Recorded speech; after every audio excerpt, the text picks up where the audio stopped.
umakyat sa matataas katulad ng puno. Sure. Mabilis din po sila tumakbo kaysa po sa mga carrot or chicken. Ito. Ayun o, ayun o. Ito. Ito, meron din lason bro. Wala po. Wala. Maliit lang.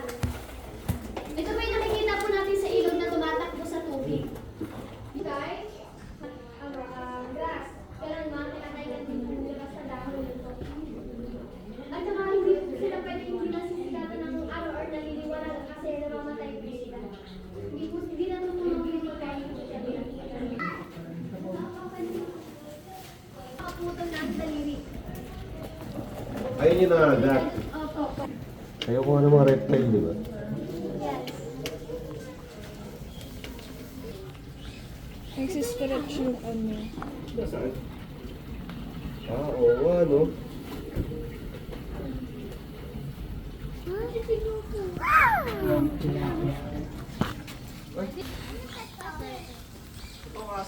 Dapat po pinapakain din ng coffee. Magtatanim gano'n. Kung ano po yung kinakain po nila, yun po yung kinalalabasan.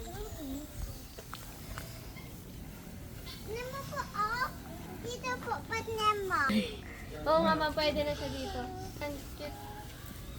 Po sa Palawan Vercat, binturong po. Baka mo na. Sa ilong lang po siya. Ayan siya oh.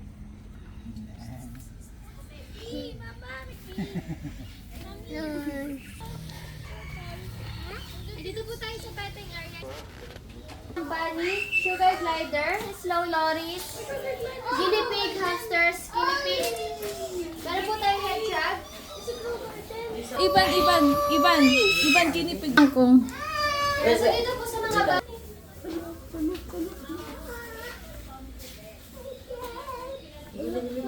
Maliit po ang mata, malaki ang katawan. Ayan po siya. May trangko.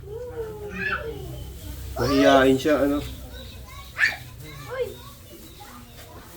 Ah, Philippine. Oo po, sa pizza. Sabay-sabay siya na kayo. Di ba kayo may sugat eh? May mga babies rabbit po tayo. Ano na mga... Kaya yung akas yan.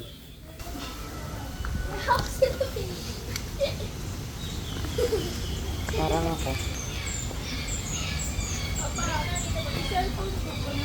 Ayun o, iba no. May baby. Hindi rin po siya masulit. Mabait po siya. Nakain pa siya.